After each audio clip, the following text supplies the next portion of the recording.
Continuando, vamos con la parte de la cualidad mental del que se dice que sabe.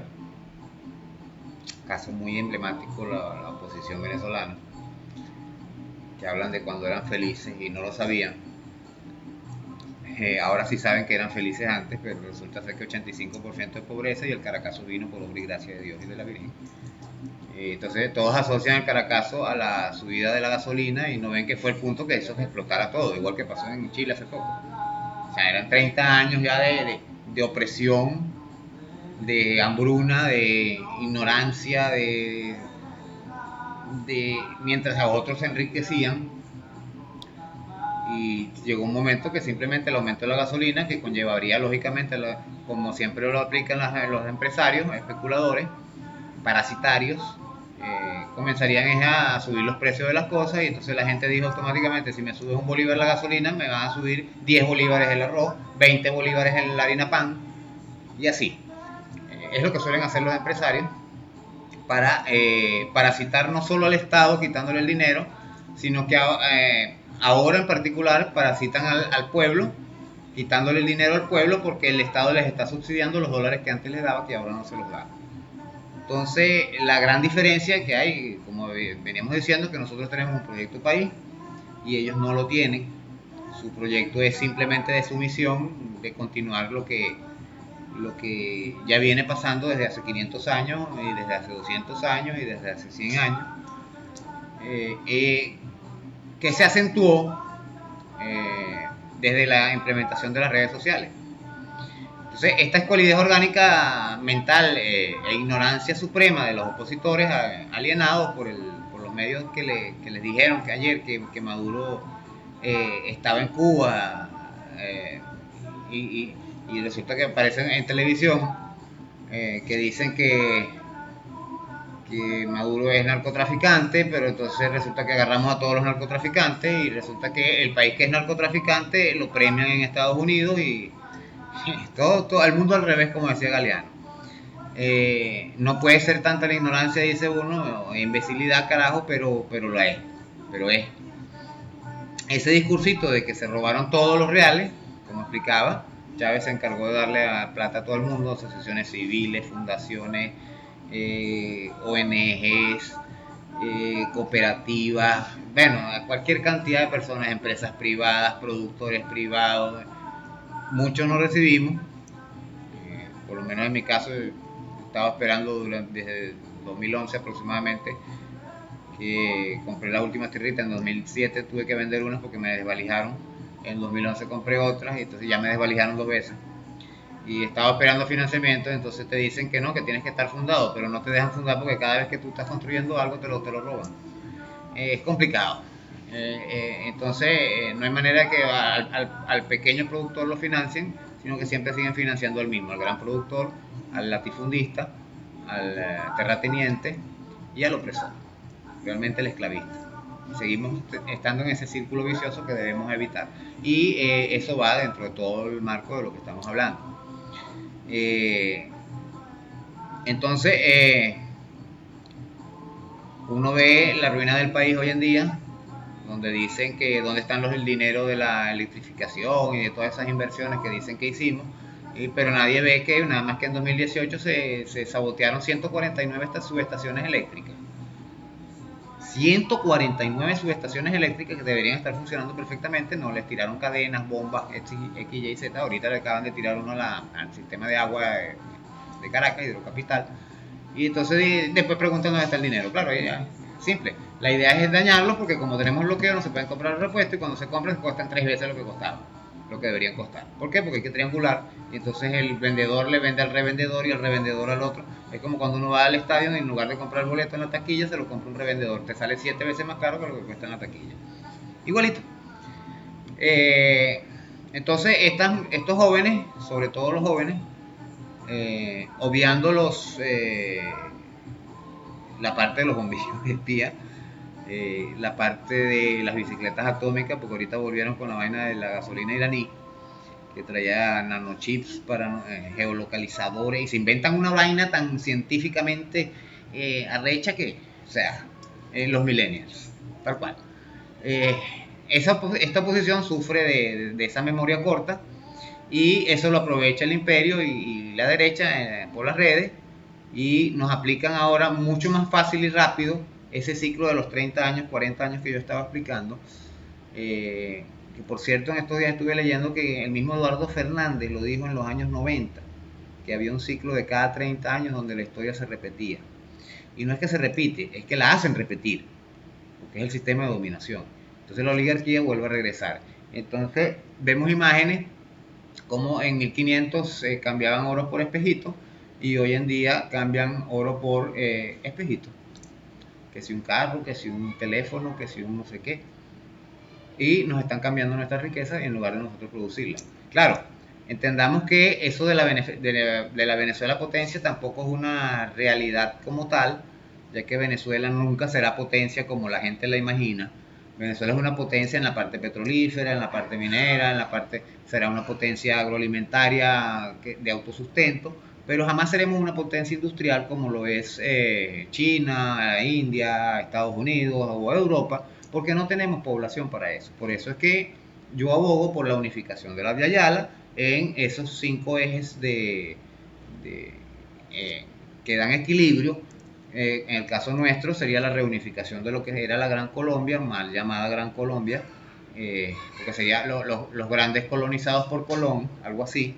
Deberíamos llamarlo Federación Bolivariana, simple y llanamente, que es dividida en las 6 provincias de los 6 países que libertó el libertador, bien sea Panamá, Colombia, Venezuela, Ecuador, Bolivia y Perú.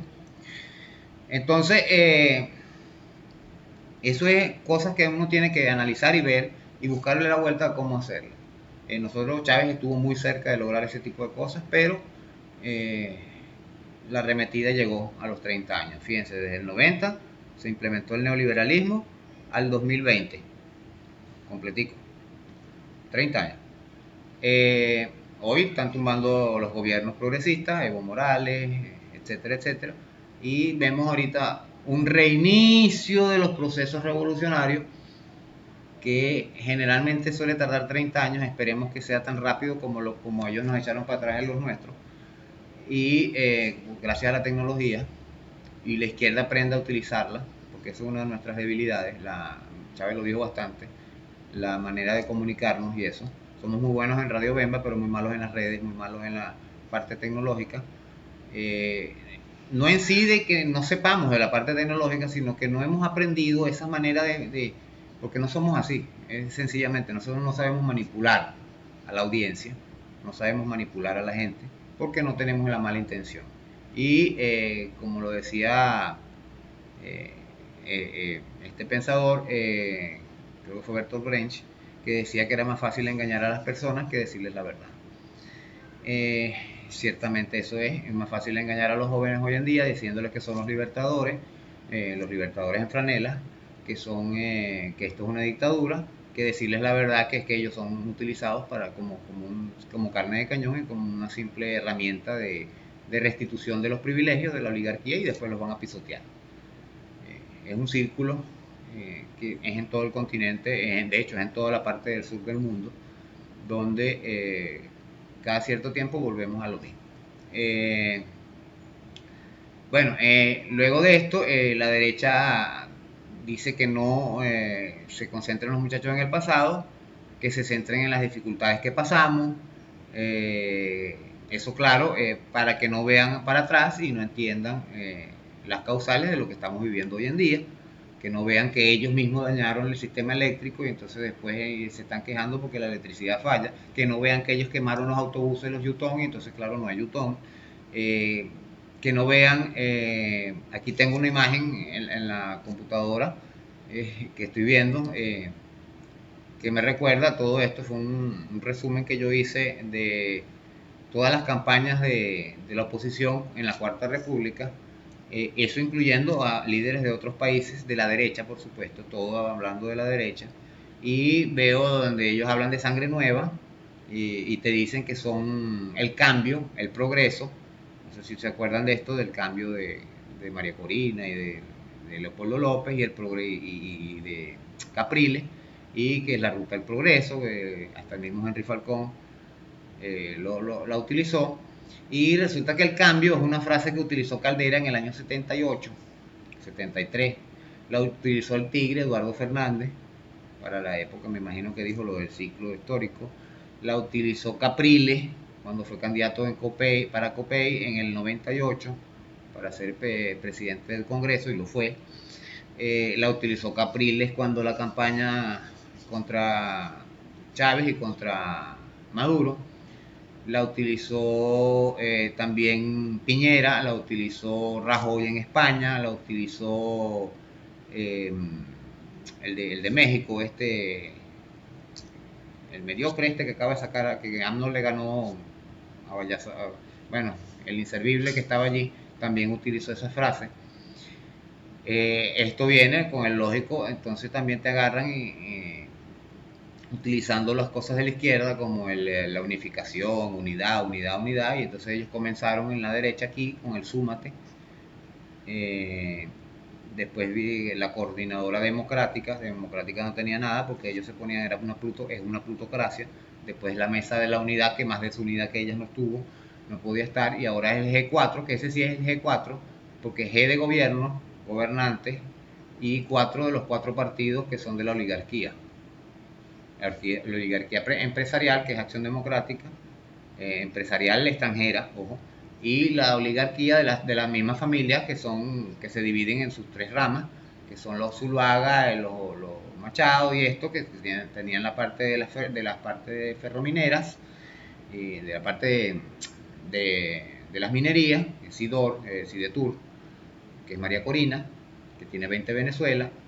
Tienes a Leopoldo López, que tiene parte de alimentos, junto a su primo Lorenzo Mendoza, que tienen la parte del control de los alimentos, y tiene voluntad popular. Y tienes a Capriles, que también tiene parte de alimentos, pero también tiene más que nada bienes raíces. Recuerden que Capriles es el dueño de la Kraft también. Leopoldo López es el dueño de la Protinal y de Pollos del Corral, y creo que es socio de Obomar o de cuestiones de esto, porque son equivalentes. Y fue el que mató 100 millones de pollos en 2017 para que la gente no comiera. ¿Se acuerdan que había bastante escasez de alimentos? Bueno, ahí está. También tengo imágenes aquí de cuando Carlos Andrés saltaba los charcos. Entonces tengo imágenes de Capriles saltando los charcos, y hace poco vino al Guaidó a saltar de un carro a otro, y la imagen fue igualita como ellos saltando los charcos. Y así, ellos suelen imitar cada cierto tiempo y volver a la cuestión para engañar a la gente.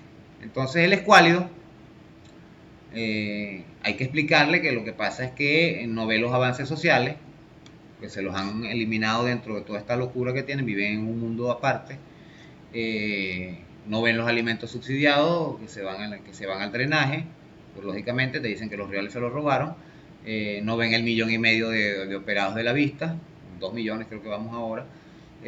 No ven los alfabetizados, más de 2,5 millones creo que hubo al principio, hasta la fecha va un montón más.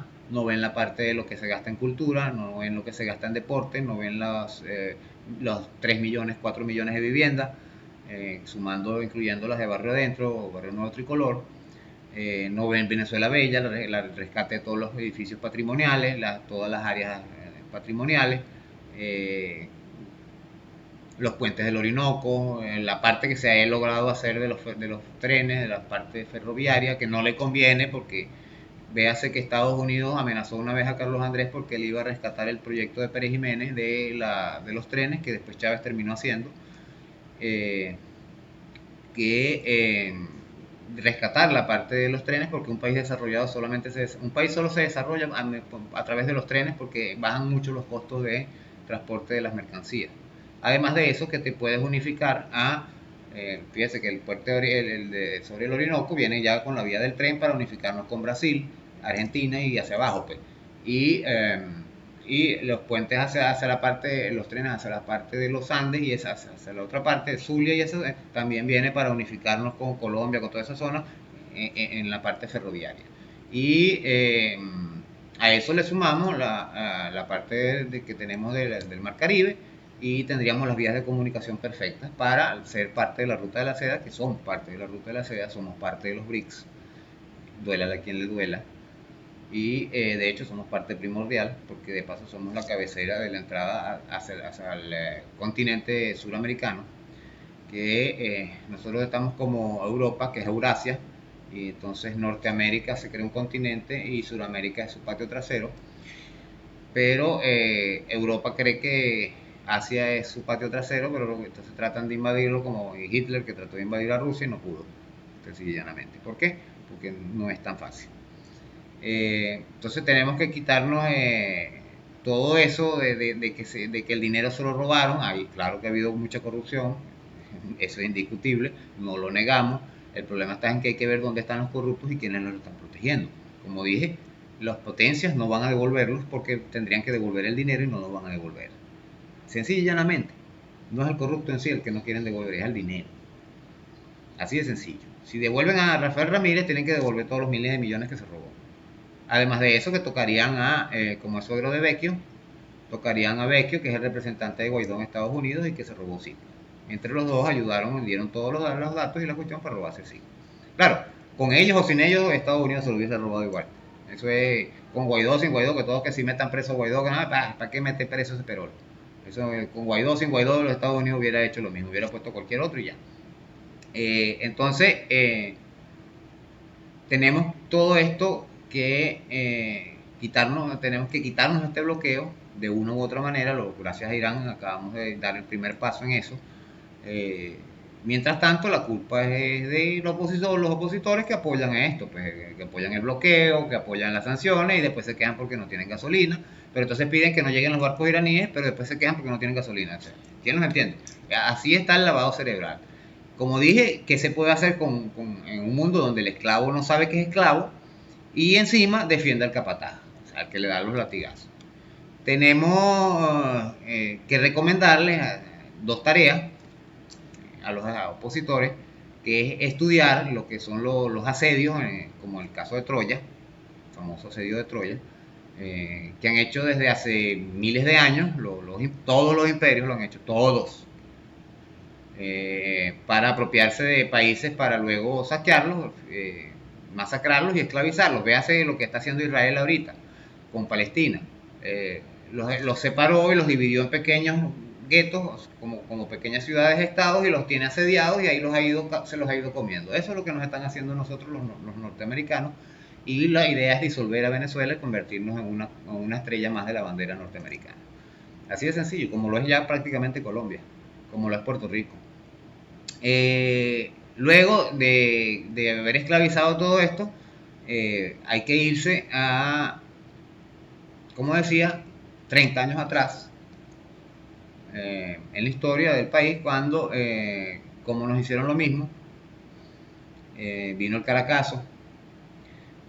40 años atrás aproximadamente nos tiraron un viernes negro, bajó el petróleo, hubo una crisis político-económica, todo que el pato y guacharaca, nos devaluaron la moneda y los gringos se llevaban barato el petróleo porque el bolívar estaba devaluado y así. Y se llevaban barato el oro y todo esto, y nos saquearon con eso.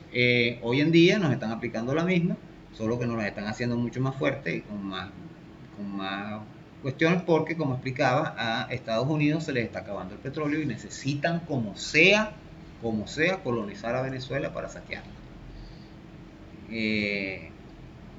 Luego de ver entonces hace 30 años atrás, puedes ver 30 años antes, verás que llegarás al 58, del Caracazo, que fue en el 89. 30 años antes fue el 59, que es donde hubo la devaluación al 4.30, pero de eso venía del 58 con el 23 de enero, y 30 años antes vino la generación del 28, que fue cuando entró Rómulo Betancourt, creo que lo expliqué en un video anterior, y sí, en la parte de las revoluciones en Venezuela, y en el 29 hubo una crisis económica en el país, y 30 años antes vino la Revolución Libertadora y vino el bloqueo naval, que es el mismo problema.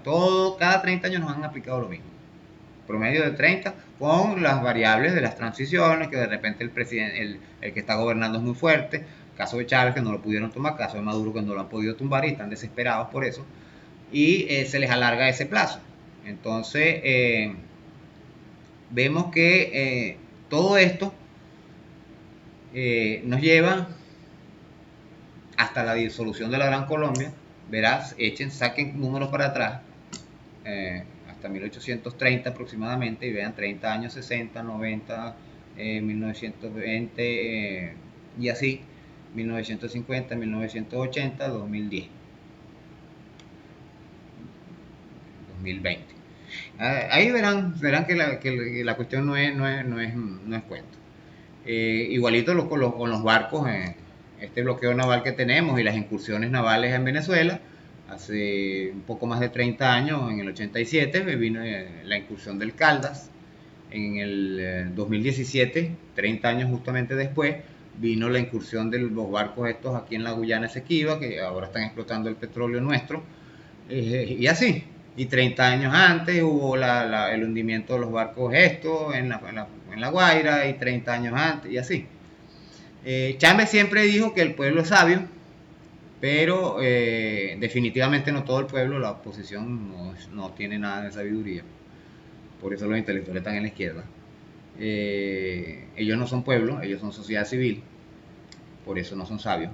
En cambio nosotros, que sí somos pueblo, tenemos conocimiento, tenemos esas ganas de libertad, mientras ellos tienen la gana del servilismo.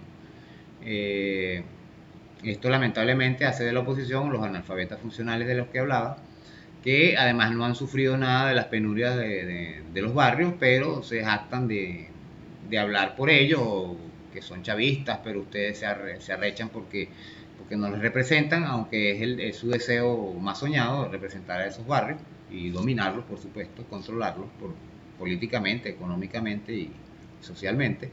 La democracia representativa que les dio el poder, a la que quieren regresar, resulta que no es democracia, es plutocracia. Su voto, ellos, bueno, muchos, creo que hasta la misma María Corina lo dijo una vez, que su voto valía más que el de los otros. De hecho, dijo hasta de la misma oposición que la gente que valía era la de ella, y no los otros que estaban creo que era en la mesa de la unidad, que habló de la moral y todo esto, y ninguno de ellos tiene moral ninguna. Y catalogan al pueblo como chusmo ignorante y todo esto. Si entran a mi blog, ahí van a ver imágenes de soporte de todo esto que estoy hablando, y buscan los datos. Todo lo que estoy diciendo lo pueden verificar en Google y en Wikipedia y todas estas cosas. En el próximo video voy a hablar del árbol de las tres raíces, para entonces poder entrar en sí a la parte ya educativa, de los genios sin títulos, que son idiotas con doctorado. Y vamos un poquito a hablar también de la economía capitalista venezolana, en Venezuela. Eso en referencia a los que dicen que saben mucho de economía, cuando eran felices y no lo sabían, pero resulta que no saben nada. Entonces, bueno, estaremos hablando más adelante.